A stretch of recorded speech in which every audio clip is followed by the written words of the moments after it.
Hi, my name is Karen Holmes. I'm the founder and director of the World Peace Organization for the One World Government. Today I want to talk about conflict resolution and unification. And I wanted to talk about that because of our government proposals. For example, starting with that, we have the Middle East. We're focusing on the Middle East and peace in the Middle East. Donald Trump and Jared Kushner have made it into the news lately about Jared Kushner, their plan for the Middle East. And is that going to bring peace? Is that going to, if they leave the Palestinians out, can the Israelis have all the power and the Palestinians have no voice whatsoever? And will that end terrorism if they bring in if Trump and Jared Kushner brought in the other Arab leaders in the region, and then created an idea that they were going to all work together with this idea? How did that overcome that idea? What brings unification? You could say that the issues are unification means one, making it all one, making an idea one instead of a quantitative concept. One is a qualitative idea, that one is made up of many parts, and so you can say the count 1, 2, 3, 4, 5, 6, 7, 8, 9 times. That's quantitative. If you look at one as the number of one is made up of many parts, like one world is made up of everybody on it and all the parts and all the different parts of it. It's a very complex structure. One universe. Universe is a word, like say, that is a one concept, and it is, you could say, God. We are God, the female aspect of God. We are in God's body, you could say, and God is the universe. Another word for universe, that's one. God is made up of many parts, and we're all, let's say, equal parts of that one, all the way down to the atomic level, which is one atom is also a universe. So there's a universe within a universe within a universe within a universe. I got into a discussion about the Kardashev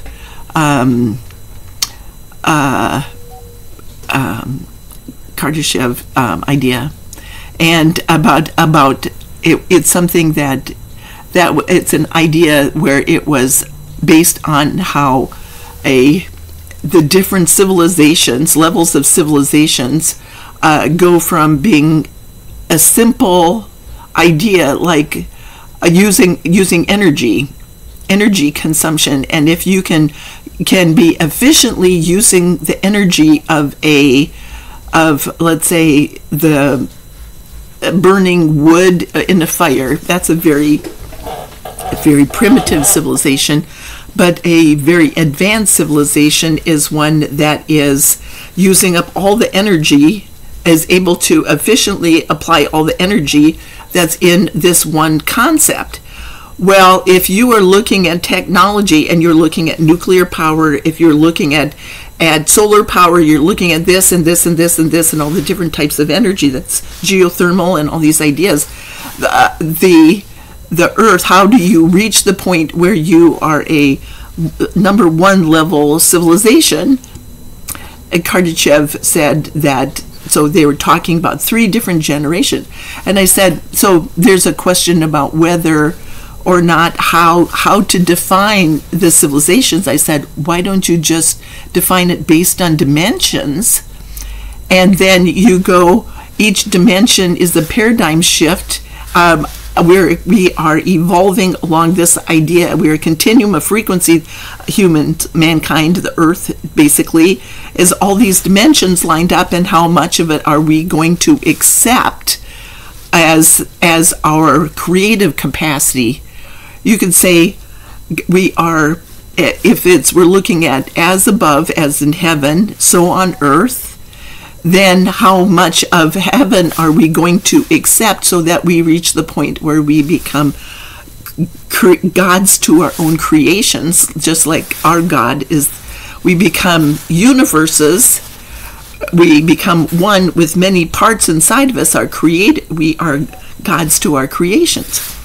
Okay, so we are looking at conflict resolution, and we are looking at unification. With technology, I'm going to look at that. And we have a crisis in the family, let's say the Middle East. And how are you going to come up with a plan? Okay, so then now stepping back about Middle East again, we just had a very unique moment, an event, and that was, and I don't know how unique it is, but we had Easter Sunday, we had Passover, and we have the start of Ramadan all at over the same weekend, or Ramadan over the weekend. And that, you could say, is a way to unify the Middle East, because all three of those major religions were celebrating a holy day on the same weekend, the same time that was going over that same time period. The Middle East is the holy land for all of those different religions.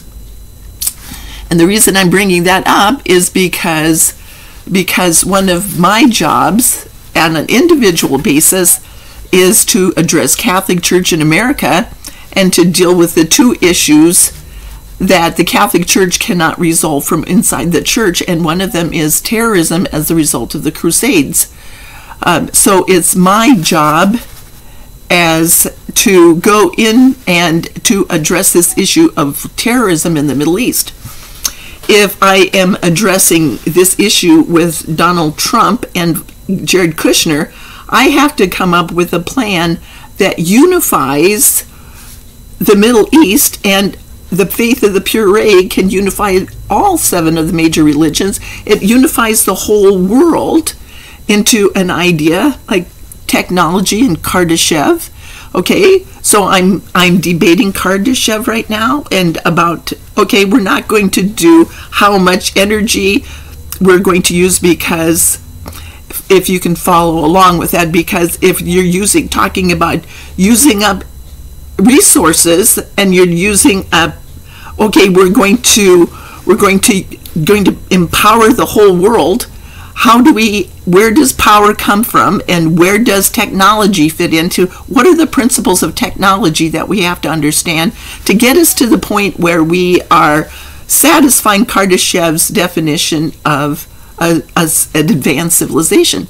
What happens if there is an atom with an atom? Each atom is a universe, and when under universal law, when you break that atom apart, you're destroying your own universe. What you do to another will be done to you.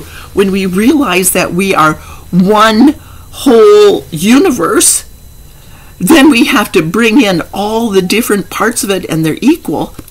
But Kardashev is talking about breaking apart atoms using nuclear energy as a way to prove that we're advanced. And what happens if it's proving we're totally clueless about technology?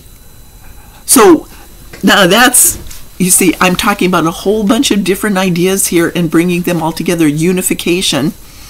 All of these ideas are fitting into this big, huge structure of who we are, and where we fit into the universe. And how can you leave, if you're looking at the unified field theory, the grand unification principle, which is one of the things our technology team is working on, but they're basically leaving parts out right now.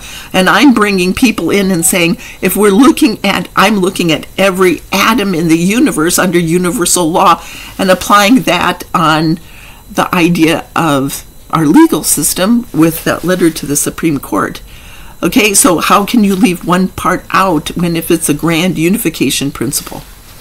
Technology, the principles of technology apply to everything. Okay, when you take a crisis in the family idea, if you take the planning circle and you go around it, and you can look at that under faith of the Puree, the planning circle, and Jesus of Nazareth brought in the idea of creativity. Okay, so Muhammad, the Prophet Muhammad, brought in the idea of crisis in the family and equality and standing up in protest when somebody's not standing on the principles. So the idea of Ramadan is the idea of looking at yourself and trying to understand if you are standing on the principles of equality. If you're standing up in protest, is it just that you don't like the agenda, or is it not standing on the principles? Are you yourself standing on the principles of it? Because spiritual people can only change themselves. They can't change other people's thinking, which is kind of weird that if I'm trying to widen your perspective, am I changing your thinking? It's not working. It's giving me an opportunity to share my identity for a reason. So what you believe, go ahead, keep believing it, and I'm just going to keep sharing my identity so that you can see who I am as an individual, I'm made up of many parts. I'm a part within a part, and I have atoms inside of me. And at some point in time, I'm going to become the God of my own creation. So I am looking at the plan for the international government as my creation. I'm applying the principles of creativity that God has given us because we are part of the image of God. And I know this is starting to sound totally insane, but basically we're just looking at all the different parts of this whole idea. If you're looking at the three religions in the Middle East, what unifies them? The one thing is, we could say everybody has their unalienable rights from their creator, and that is to fulfill their purpose in life, to be treated fairly and equally, and to have a voice in their government. Because one stops terrorism, and to being treated fairly and equally, that also stops terrorism, because equality is what Islam focuses on. But to be able to create the life you want is, you could say, why those three, among others, is because creativity, you have the right to create the life you want to fulfill your purpose in life. These are part of our contract or soul agreement that we have with God. Why we are here. We are working as to fulfill our purpose in life, and God gave us our creator, the universe, as a sentient being. Lady Gaia is her name, and the male aspect of God is I am that I am that I am. Then what we have is our ability to create, our opportunity and capacity and equality to create the life we want. And so how does this affect everything else?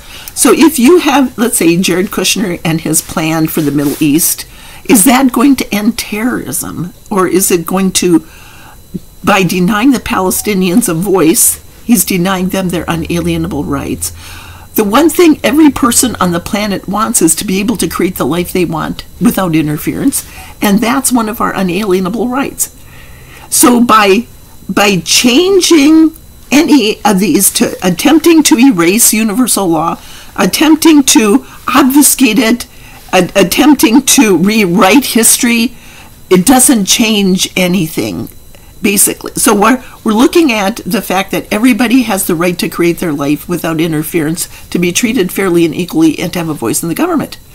Okay, that unifies everybody, our connection with our creator, not God, not our cultural interpretation of God, like Jesus and all of these things. We look at our cultural interpretations of it, and God is different for everyone, but that's okay when they all come together.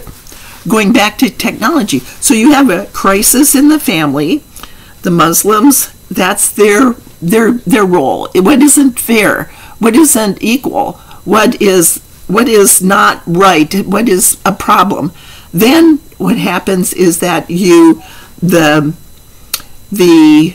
they'll stand in protest, and are the Christians who, let's put 7 people in a room, okay? We're going to let Jesus, Moses, Gautama Buddha, Muhammad, Rama, Confucius, and Lao Tzu in a room. I have 7 fingers, okay? Right. Anyway, you put 7 of these beings together in a room, and let's say they're talking about the old joke about you put 7 of them in a bar. What happens when? Okay, never mind.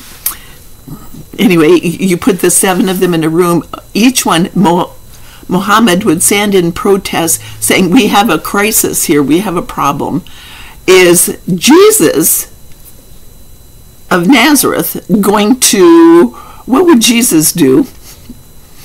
And under the circumstances, would he listen to the crisis and come up with a plan that benefits everyone? Would he ignore it and say, 'Hey, I don't want to listen to you'? Or what would he do? Would he just ignore the crisis and pass it on to future generations? Okay, so then what would happen is that he would have to come up with a plan. He would have to come up with an idea. What would bring people together and solve this problem? What would the root cause of the problem be? And we have to address the root cause of the problem. When you come up with a plan that addresses the root cause of the problem, you have a circle.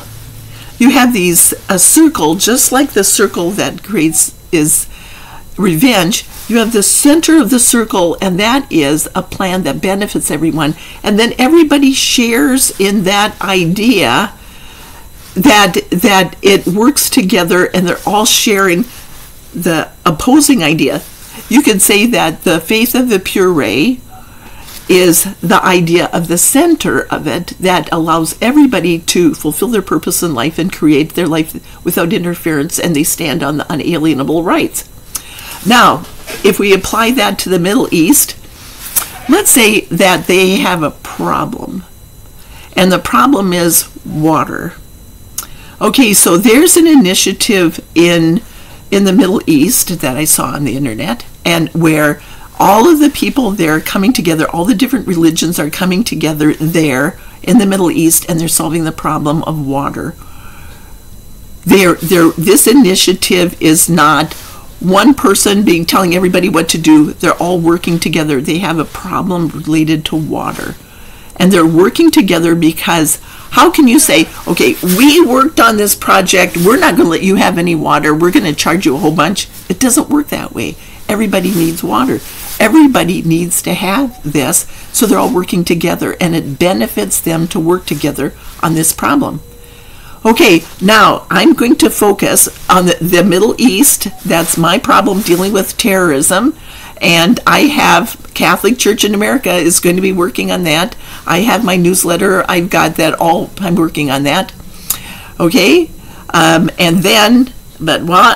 let's look at Ukraine. And let's say that if we are looking at technology and the planning circle, and then we take everybody and we're going to solve this problem related to Ukraine. How can we solve this problem? Okay, we can understand the first issue is you have some people supporting Putin and some people supporting Zelensky. You have this big humanitarian crisis going on.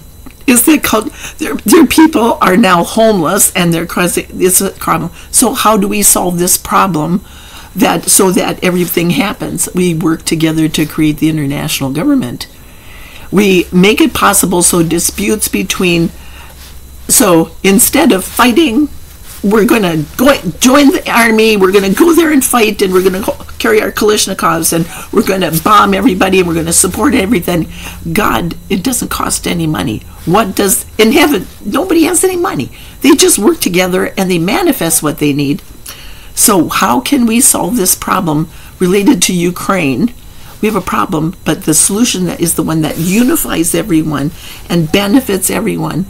And that is to look at this idea as if it is an example of one thing, a crisis in the family, and then we have to come up with a plan that benefits everyone, where everybody is going to work together to solve this problem.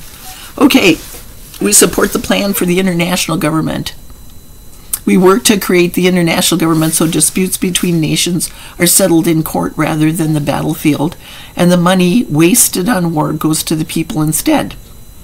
So what do you think would happen about let's say they're going to freeze the money and rebuild, Biden is going to freeze all the money that's been collected, and they're going to rebuild the Ukraine with that.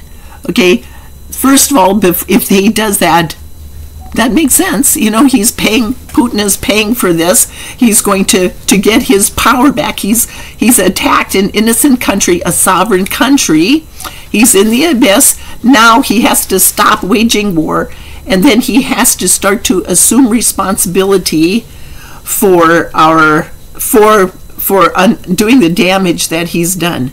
But the United States has to do that too, and that is the first idea. The first government proposal is the exit strategy for Iraq, and then the next one is where the U.S. government's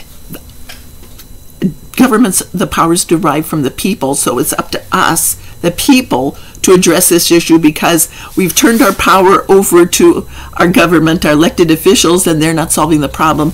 Now it's time to take back our power, because we are the ones who basically are we're subject to the economic policies and the political policies and the military policies. The failed policies were dragged into a conflict also, and then we have to help to rebuild Iraq, because we did the same thing that Putin did.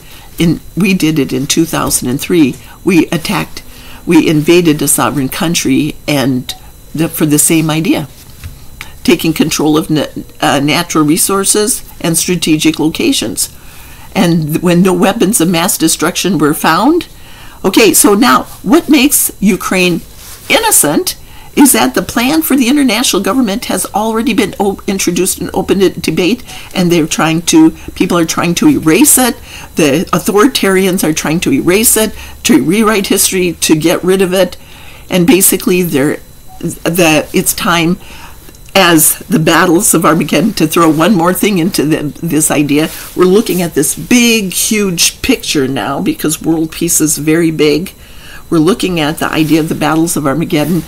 One stood on principles, another went down in power. Then you have this deceit and illusion, the sacrifice and crucifixion, betrayal, and then backed into the corner and the point of no return. Those two battles happen at the same time.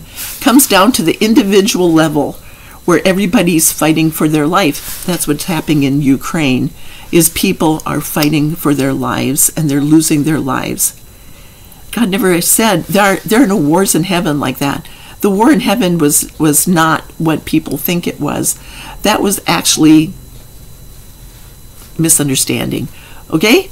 So now, to help the people of Ukraine, what we do is we work together to create the international government, and we share that information, and we support that idea. You can fight all your battles by doing what's in everyone's best interest. Then what will happen is you have to create the life you want, but you have to understand the principles of creativity. We have crisis in the family, coming up with a plan, but then we have to start around the planning process with the exit strategy for Iraq, which is kind of like what's happening now, starting out with my books. Okay, I had my government proposals, the idea of the international government. People just, let's erase that. We don't like that. We don't want anything to do with it. We're going to just walk away from that. Oh, no, we don't want to be equal to everybody else. But equality is the first principle of conflict resolution. Okay, unification and conflict resolution. All right, and then what we're doing now is we're looking at the idea of coming up with a plan that benefits everyone. And my job is to work on the exit strategy for Iraq. So people have gone here like this and down in the abyss. How to get out of the abyss, how to deal with that. Those are my books. Channeled messages from God on how to overcome any crisis. We have the conference in Europe. People like the idea, but there are a whole bunch of people who wanted to erase it. And and then what happened is that the average people were involved. Their lives were being affected by this, one standing on the principles and the other playing on the games. and the battles of Armageddon have torn everything apart down to the individual level. And now it comes down to the point where if you don't create your life, who will? How do you understand what the principles are of this? And that is the world peace marketing strategy. So I wanted to share today, I had an interesting comment on my website the other day. It was a man who basically reminded me of Archangel Michael's joke about the fish, about the bear standing in the river in Alaska and swatting the fish, and he had the when the salmon swam by, he swatted it up and by the end of the day he looked, and the pile of fish was so high that the fish on the bottom were rotting. Well, that's all the information that I have. I have all this remarkable information to share. And then I said, well, what would the bear do? I responded, what would the bear do? Would he eat from the top down, or would he eat from the bottom up?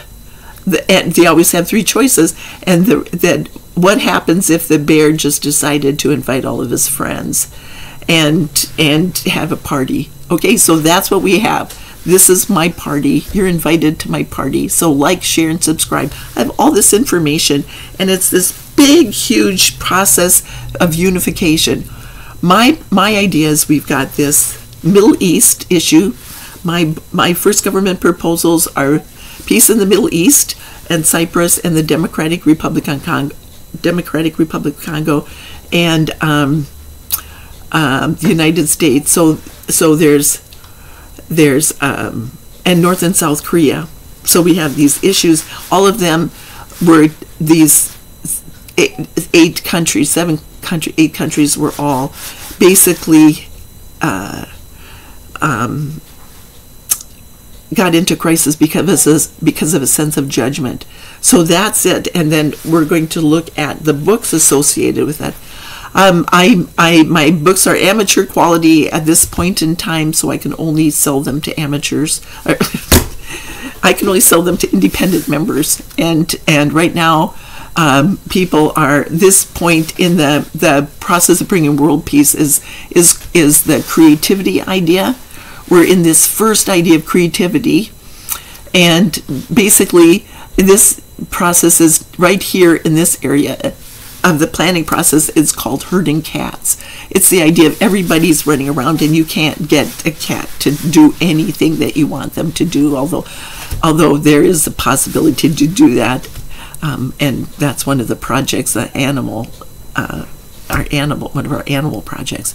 So we're looking at all of these different ideas, but the first part of it, you have a crisis, we have the solution based on the root cause of it, then we start into the planning process. But at the same time, when you have a plan on one side of the circle, you also have to address conflict resolution. And then you have to come up with a plan that benefits everyone. Everyone working together has to benefit everyone. If you have a plan where, let's say, Jared Kushner is here, he has a plan, and the plan is to work with the Saudis out here and the people like Mohammed bin Salman so that he can support them and the King Salman, but not necessarily solve the problems of Saudi Arabia, like the authoritarian idea. If you're coming up with this idea to support the idea that you're going to erase information, you're going to rewrite history, you're going to do this, and you're going to force an agenda, what happens is that it's pointing outside the circle. It doesn't solve the problems because it doesn't address the root cause of the problem. Okay, so our government proposals all will work to create a sense of unification, and we're purifying the legal system with these government proposals and looking at failed foreign policy, and there are about 60 of them that we're going to address. Okay, so now you understand about technology, the principles of technology. You understand how to unify religions and bring peace to the Middle East. You understand the principles of the planning process and the faith of the pure ray. Got a little bit of idea about what would the 7 leaders of the major religions look at. Okay, how would they come up with a plan? What else have we talked about? Oh, the structure of the universe and technology and Kardashev's idea about civilizations. And, you know, I don't think that addresses the root cause of the problem because, banning nuclear power because under universal law, if you there's an existential threat here that nuclear power is going to wipe life off the planet. It's going to destroy our universe, where mankind will never reach its full potential that Kardashev was kind of focused on. Okay. Hey, I have a whole bunch of information and I'm willing to share it, and I ask you to like, share, and subscribe. This has been kind of a roller coaster ride here all around the universe where, I didn't talk about alien technology and how my 3 inventions actually solve the problem of Kardashev's dilemma, because aliens don't ever travel by nuclear power. Oh goodness, now Elon Musk and Bezos are going to just hate my guts because I'm telling them that we're not ready to go to Mars yet, or to the moon, or even have a space force, because we're not going to take conflicts out into space. Sorry, space is a terrible place to die when your ship has exploded. Okay? All right, so like, share, and subscribe.